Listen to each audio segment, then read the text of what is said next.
이 시간에는 사도행전 9장 1절부터 9절 말씀까지 읽었습니다. 오늘은 사도행전 38번째 시간으로 부제목은 박해자 사울의 회심입니다. 박해자 사울의 회심.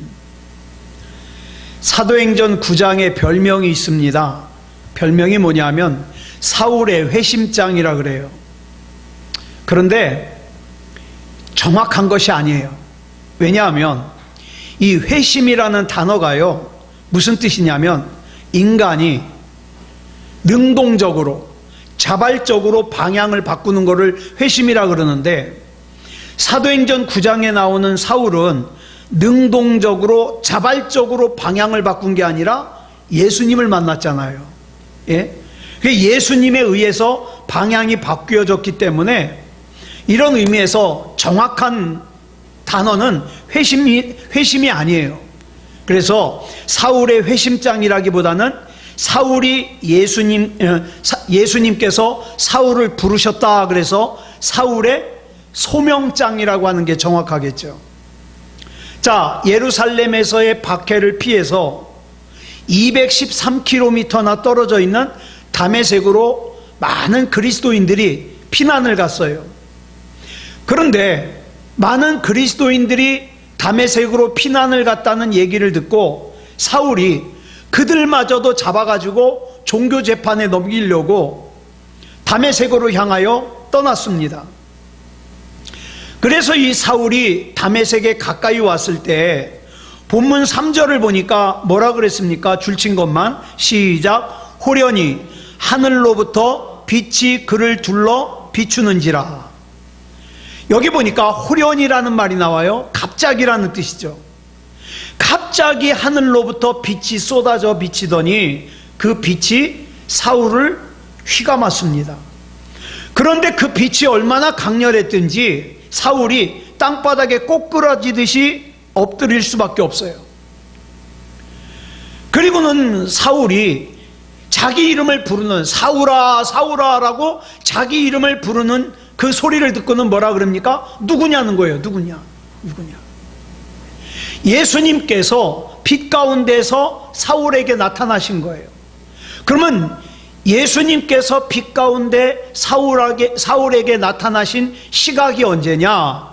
사도행전 22장 6절 보겠습니다. 시작. 가는 중 다메섹에 가까이 갔을 때에 오정쯤 되어 호련히 하늘로부터 큰 빛이 나를 둘러 비치매. 자, 여기 보면 이때의 시각이 오정쯤 됐다 그랬어요. 오정, 정오. 그러니까 난 12시예요. 난 12시라 그러면 태양이 가장 밝을 때예요. 가장 밝을 때. 자, 게다가 다메섹은 뭡니까? 어딥니까? 중동이에요. 중동이 어딥니까? 태양이 유난히 장렬하고 강하게 비추는 곳이죠. 그러니까 그때의 그 눈부심은요 대단히 심했을 거예요. 그런데 사울이 본 빛은 태양빛이 아니에요. 자, 그럼 한번 생각해 보자고요. 여러분, 밝은 대낮에 후레쉬 갖고 가서 켜면 보여요, 안 보여요? 그 빛이 보여요, 안 보여요? 안 보여요. 태양빛이 더 강하기 때문에 아무리 후라시가 강해도 태양빛 때문에 안 보여요. 그런데 자, 지금 이 사울은요 태양빛이 아닌 다른 빛을 봤어요.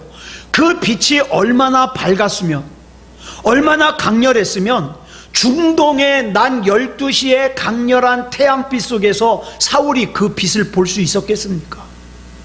그래서 사울이 이와 관련해서 사도행전 26장 13절에서 헤롯 아그리빠 왕 앞에서 그 얘기를 할 때 이렇게 말합니다. 시작. 왕이여, 정오가 되어 길에서 보니 하늘로부터 해보다 더 밝은 빛이 나와 내 동행들을 둘러 비추는지라. 그 빛은요 태양의 빛과는 비교할 수 없을 정도로 더 밝은 빛이었어요. 그러지 않고서야 정오의 중동 지방의 정오의 태양빛 속에서 그 빛을 볼 수가 없었겠죠. 이처럼 사울은요 중동 지방의 대낮의 태양보다 더 밝은 빛이신 예수 그리스도를 만난 거예요. 그리고 그 이후로 그의 인생은 전환점을 맞이하죠.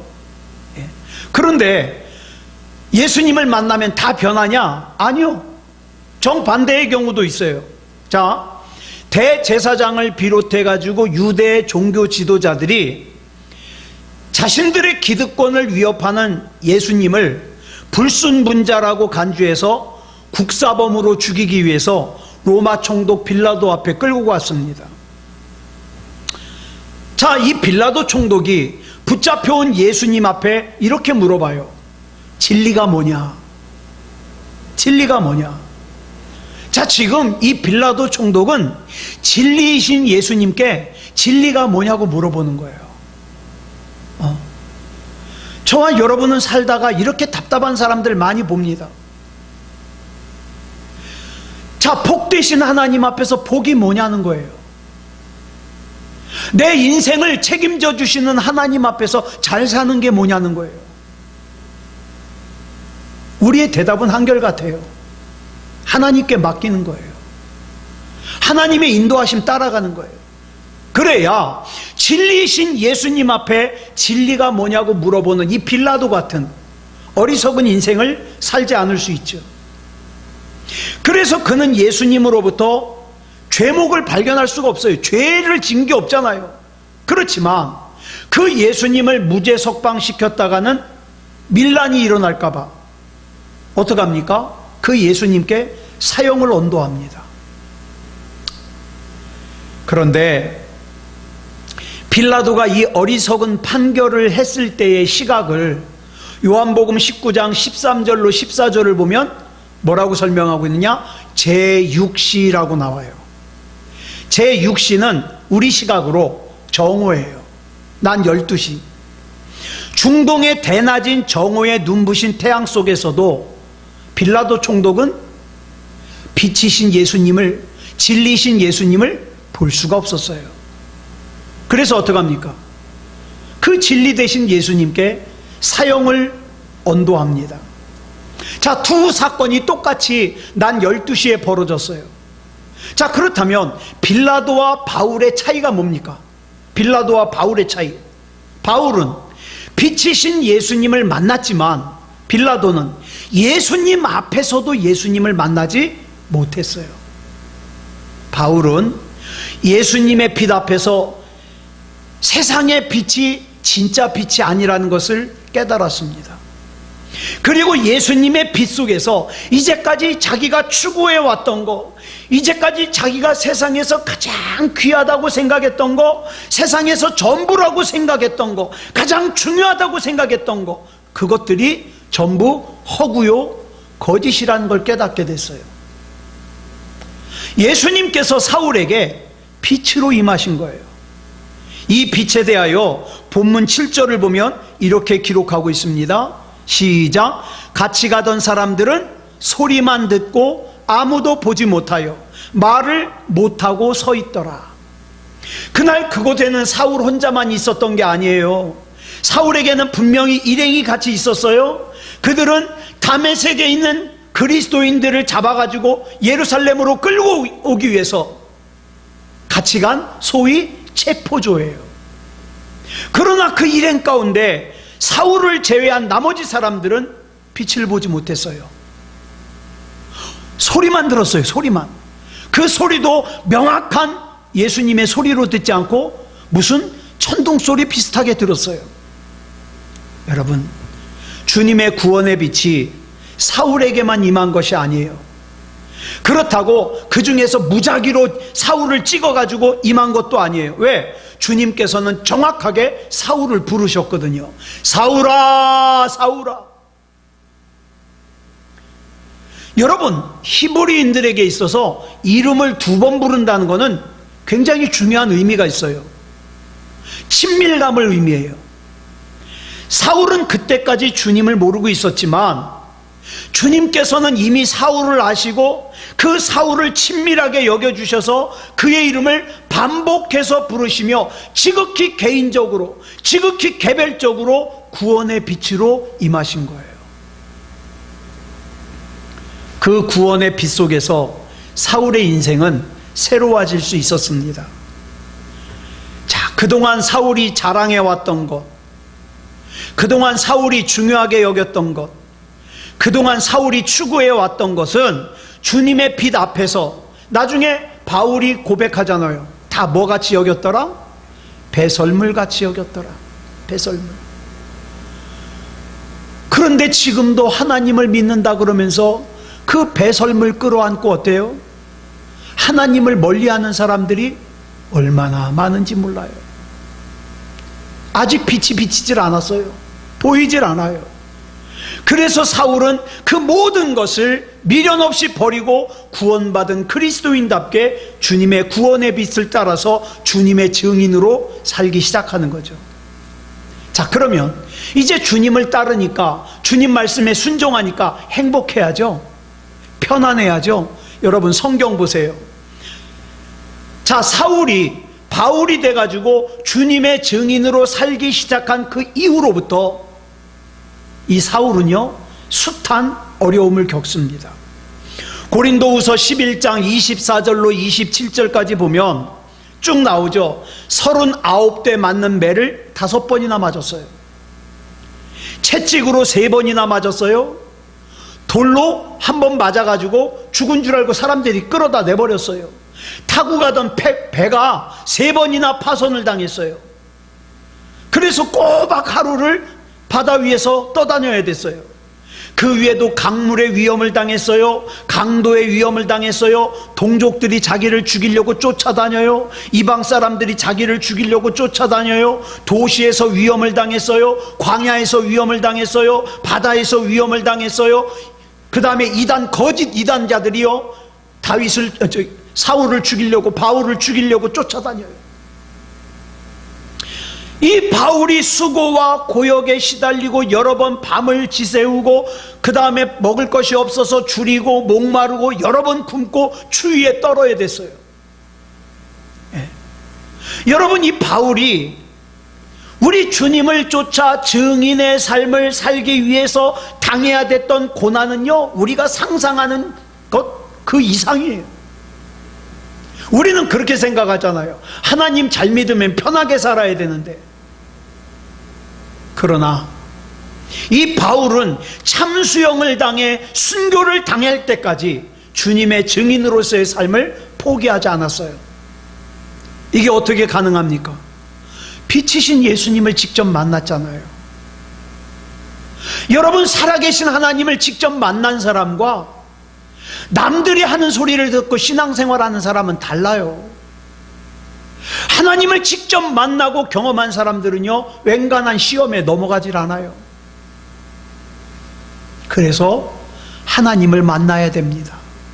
하나님을. 여기서 우리는 신앙이 뭔가를 알 수 있어요. 참된 신앙이란 우리 한 사람 한 사람의 이름을 개인적으로 불러주시고 우리 각자에게 구원의 빛을 비춰주시는 우리 주님 앞에 이 사울처럼 믿음다운 믿음으로 반응하는 것이, 그게 믿음이에요. 그게 신앙이에요. 여러분, 창세기 22장 11절을 보면 하나님께서 아브라함을 부르셔요. 이 아브라함을 부르실 때 2번 부르셔요. 아브라함아, 아브라함아. 출애굽기 3장 4절을 보면 하나님께서 모세를 부르실 때 2번 부르셔요. 모세야, 모세야. 사무엘상 3장 10절을 보면 어린 사무엘을 부를 때 2번 부르셔요. 사무엘아, 사무엘아. 그 하나님을 저와 여러분이 만날 때 하나님께서 저와 여러분의 이름을 2번 불러주신 거예요. 창원아, 창원아. 더욱더 믿음다운 믿음일 수 있겠니? 악한 마귀를 이길 수 있겠니? 이 고난의 잔을 네가 마실 수 있겠니? 내가 너를 믿고 너에게 맡긴 사명을 감당할 수 있겠니? 뭐라고 대답하시겠어요? 예. 이들뿐만 아니라 성경에 등장하는 많은 믿음의 사람들은 모두 개인적으로 하나님을 만난 사람들이에요. 그리고 그리고 그들은 모두 사울처럼 하나님 앞에 응답했어요. 이게 믿음입니다. 예수님께서 사울아 사울아 부르시자 사울이 물어요. 주여 누구시니까? 그러자 예수님께서 말씀하시기를 나는 네가 박해하는 예수라. 이 대화를 가만히 보면 사울은요, 음성을 듣자마자, 자기를 부르는 음성을 듣자마자 원래는 뭐라고 얘기를 해야 돼요? 도대체 누구십니까? 날 부르시는 분이 누구십니까? 이렇게 물어봐야 정상 아닙니까? 그런데 사울은 뭐라고 물어봤어요? 주여. 여러분, 여기서 사울이 사용한 이 주여라는 단어는요, 헬라어로 큐리에인데, 이 큐리에는요 보통 단순한 존칭이 아니에요. 누구에게 쓰는 겁니까? 하나님께 쓰는 존칭이에요. 그는 자기에게 임한 신비스러운 빛과 음성으로 인해서 야, 이 소리는 신적인 권위를 가지신 분의 소리구나. 이 권위에 압도당한 채 자기도 모르게 하나님을 대하듯이 부르는 거예요. 주여 누구시니까? 그리고 그 사울은 나는 네가 박해하는 예수라, 뜻밖의 말을 듣게 되죠. 사울은요, 예수님께서 이 세상에 계시는 동안 직접 만난 적이 한 번도 없어요.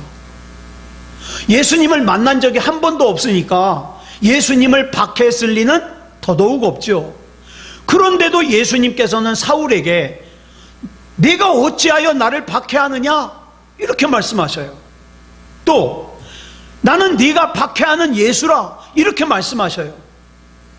여기서 박해하다라는 뜻의 헬라어 동사 디오코는요, 그냥 한 번 박해하고 마는 게 아니에요. 이 동사는요 반복적으로 박해하는 거예요. 나는 네가 반복적으로 박해하는 예수다. 예수님 생전에 한 번 만나본 적도 없는데, 아니 내가 언제 예수님을 끈질기게 쫓아다니면서 반복적으로 예수님을 괴롭혔습니까? 이상하지 않아요? 이 말을 들은 사울이 얼마나 충격을 받았을까요? 그렇다면 왜 예수님께서는 한 번도 만난 적이 없는 사울이 자신을 반복적으로 박해했다고 말씀하셨을까요? 또 도대체 사울의 어떤 행동이 사울 자신도 모르는 사이에 예수님을 반복적으로 박해했을까요? 첫째, 사울이 예수 그리스도를 부정한 것이 예수님을 박해한 것이 되었습니다. 사울은요, 이전까지 예수님께서 그리스도시라는 것을, 예수님께서 구원자가 되신다는 것을, 예수님께서 하나님의 아들 성자가 되신다는 것을 철저하게 부정했어요. 아니다, 예수는 인간이었다. 그래서 그 예수를 신으로 섬기는 사람은 다 잡아 죽여야 된다. 그래서 지금 다메섹에 가는 거 아니에요. 그런데 이것이 예수님에 대한 사울의 첫 번째 박해였다는 거예요.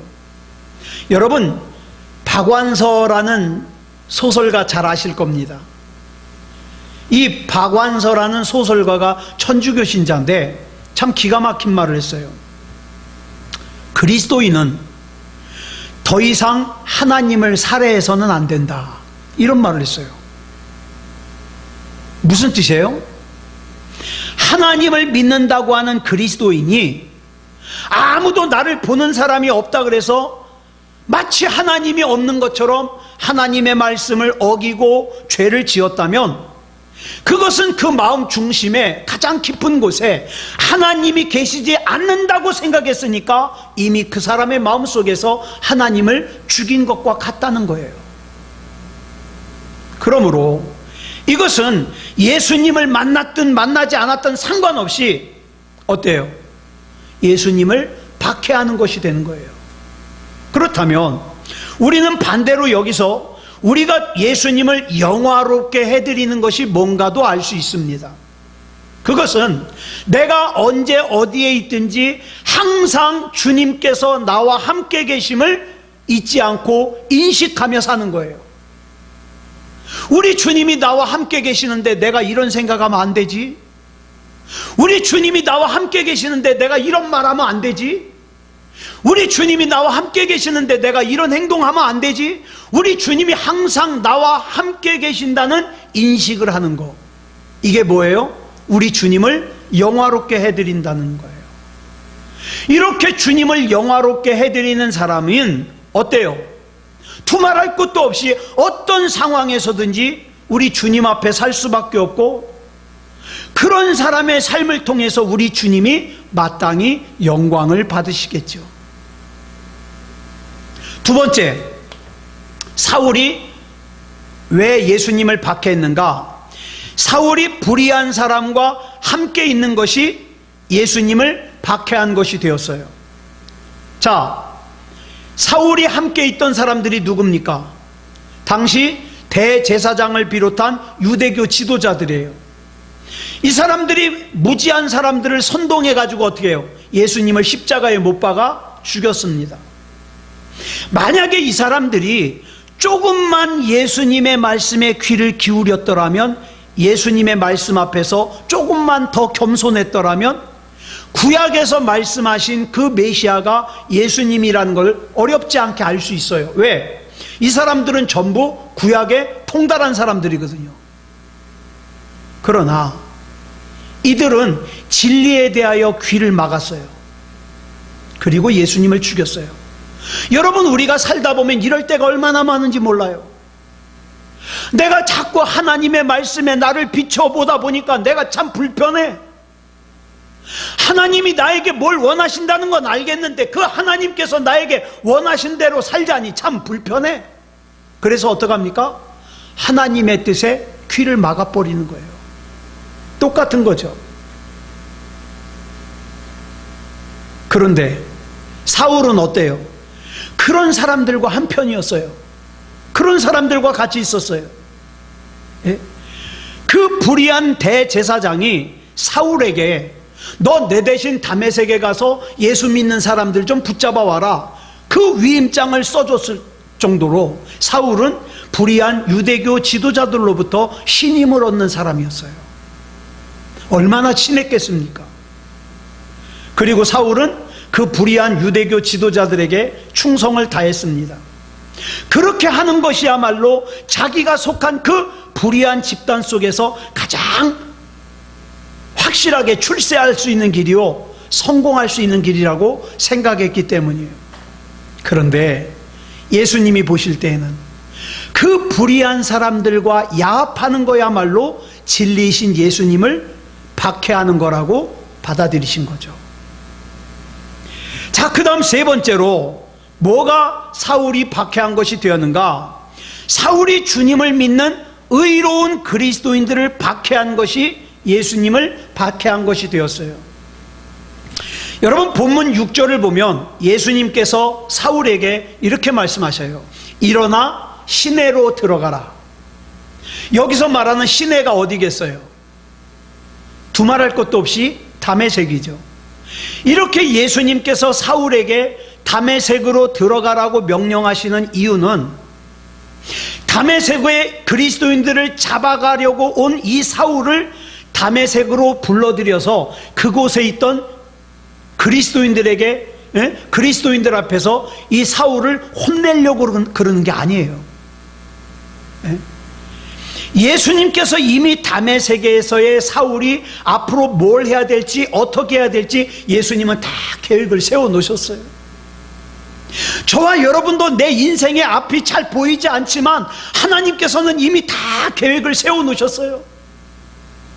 그리고 저와 여러분을 어떻게 해요? 다메섹으로 이끌어 가십니다. 나만 따라와. 죄 짓지 말고 나만 따라와. 이끌고 가셔요. 자, 예수님께서는 사울이 바울로 변화되기 전에 이미 변화된 사울에게 필요할 사람을 다메섹에 준비하고 있었어요. 이건 마치 이런 거예요. 의사가 환자의 배를 쫙 갈라놓고 어디를 수술해야 되지? 이렇게 보는 게 아니라 이미 어떻게 해요? 다 엑스레이도 찍고 MRI도 찍고 CT도 다 찍어가지고 어디에 문제가 있는 거를 갖다가 다 알고, 이 의사가 어떻게 해요? 이미 이미지 트레이닝을 하는 거죠. 자, 이렇게 해가지고 여기를 뜯어내고 여기를 꼬매고 이렇게 하면 건강하게 회복될 거야. 그 다음에 배를 여는 것과 같은 거예요. 다 계획을 세워놓고. 사울은요, 다메섹으로 들어가는 예수님의 말씀에 순종해서 다메섹으로 들어갔습니다. 그런데 지금 이 사울의 상태가 어때요? 앞이 안 보여요. 그러니까 다메섹으로 들어가기 위해서는 다른 사람들의 도움을 받아야 돼요. 다메섹은 이미 예수님께서 다메섹으로 들어가라고 하시기 이전에 이미 어떻게 해요? 사울의 목적지였어요. 그렇지만 예수님을 만나기 이전에 사울에게 있어서의 이 목적지 다메섹과 예수님을 만나고 난 이후에 이 사울에게 있어서의 목적지인 다메섹은 의미가 달라요. 예수님을 만나기 이전에 사울은 자기 신념에 이끌려가지고 어떻게 해요? 예수 믿는 그리스도인들을 박해하기 위해서 다메섹으로 가려고 그랬어요.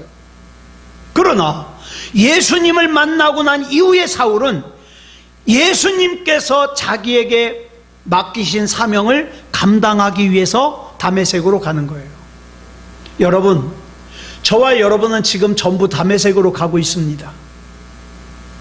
열심히 다메섹으로 가고 있어요. 그런데 어떤 사람은 본문 3절의 사울처럼 자기 신념과 자기 계획과 자기 뜻이 주인이 돼가지고 어떻게 해요? 자기 소견에 오른 대로 다메섹으로 갑니다. 자기 뜻을 이루려고. 반면에 어떤 사람은 본문 8절의 사울처럼 예수님께 자기 자신을 다 맡기고 예수님의 명령에 따라서 다메섹으로 갑니다. 그런데 여러분, 이거 아세요? 우리 주님께서는 저와 여러분의 손을 무자비하게, 무지막지하게 이렇게 끌고 가지 않으세요. 네.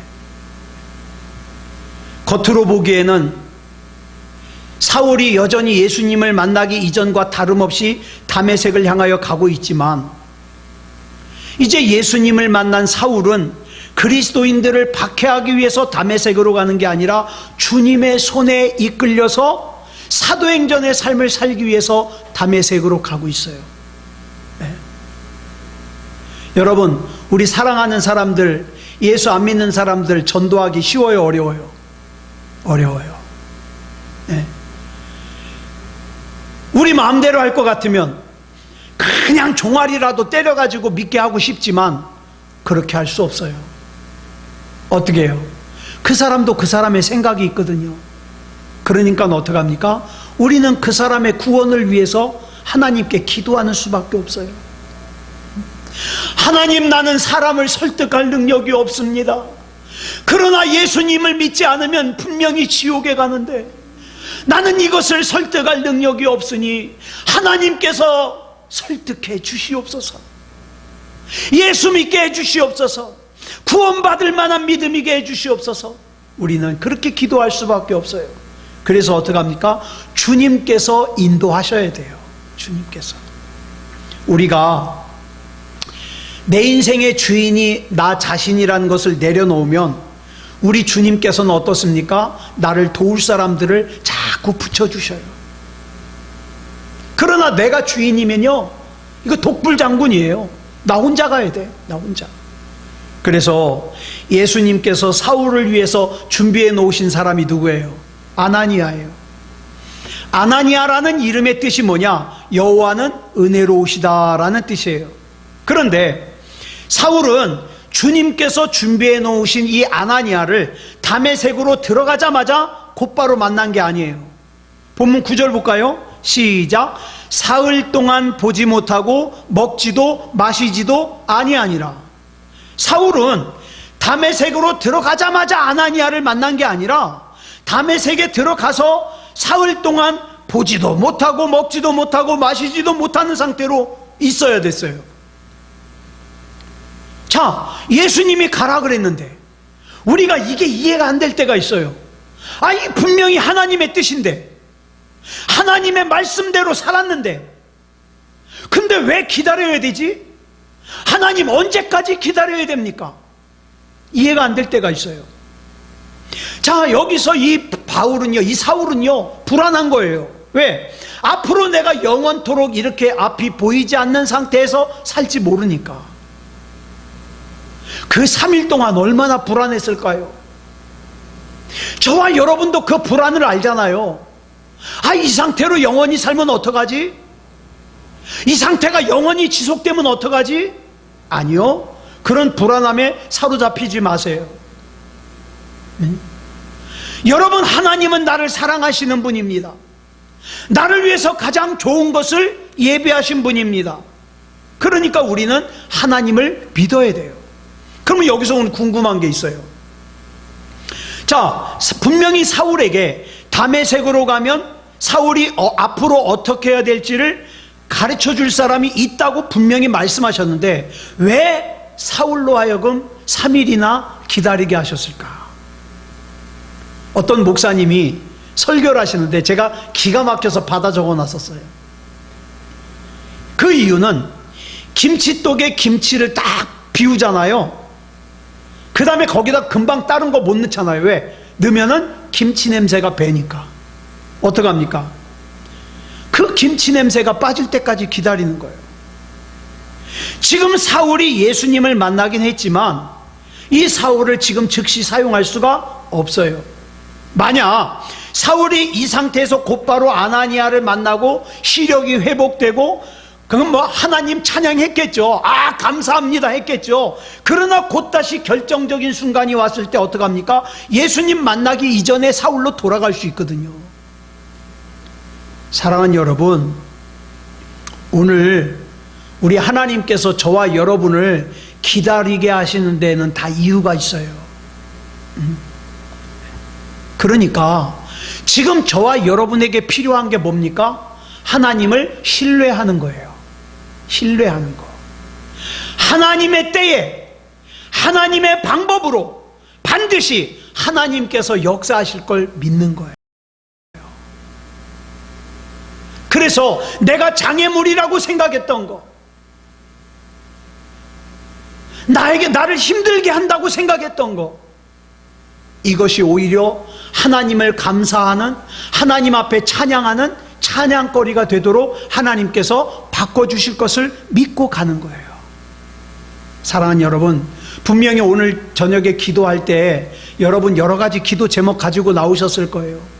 건강의 문제, 또 가정의 문제, 또 뭐 재물의 문제, 우리 아이의 장래의 문제, 여러 가지가 있겠죠. 그런데 여러분, 언제까지입니까? 이런 거 기도하지 말고요, 하나님 믿어드리세요. 하나님 신뢰하세요. 하나님, 다 계획이 있으심을 믿습니다. 하나님께서 역사하심을 믿습니다. 나 그저 하나님께 나를 통째로 맡겨드립니다. 하나님 책임져 주시옵소서. 이렇게 해서 하나님께서 사울을 바울로 만드셔서 복음을 증거하는 증인으로 사용하셨듯이 저와 여러분의 삶도, 우리 가정도, 우리 교회도 하나님께서 사용하심을 조금도 의심하지 마시기 바랍니다. 기도하겠습니다. 사랑의 아버지 하나님, 감사합니다. 오늘 이렇게 하나님 앞에 기도할 수 있음을 감사합니다. 우리는 입술이 부족합니다. 생각도 부족합니다. 많은 경우에 나 중심에서 생각합니다. 그러나 이 시간 이 말씀을 통하여 하나님의 계획을 신뢰합니다. 하나님께서는 하나님의 때에 하나님의 방법으로 하나님께서 일하심을 믿습니다. 나를 위해서 아나니아도 준비해 놓으셨고, 내가 비록 요셉같이 애굽으로 종으로 팔려가도, 억울한 누명을 쓰고 감옥에 갇혀도 그 모든 것이 하나님의 뜻을 이루기 위한 과정임을 믿습니다. 하나님, 원망하지 않고 투정하지 않고 하나님을 절대적으로 신뢰하며 믿음으로 나아가게 해 주시옵소서. 하나님 찬양하게 해 주시옵소서. 하나님 앞에 영광 돌리게 해 주시옵소서. 우리 주님께서 이 밤에도 붙잡아 주시고 기도를 인도해 주시고 하나님께는 영광이요 우리의 삶에는 큰 은혜와 능력이 있는 귀한 시간이 되게 해 주실 줄 믿사오며 그리스도 예수님의 이름으로 간절히 기도드렸사옵나이다. 아멘.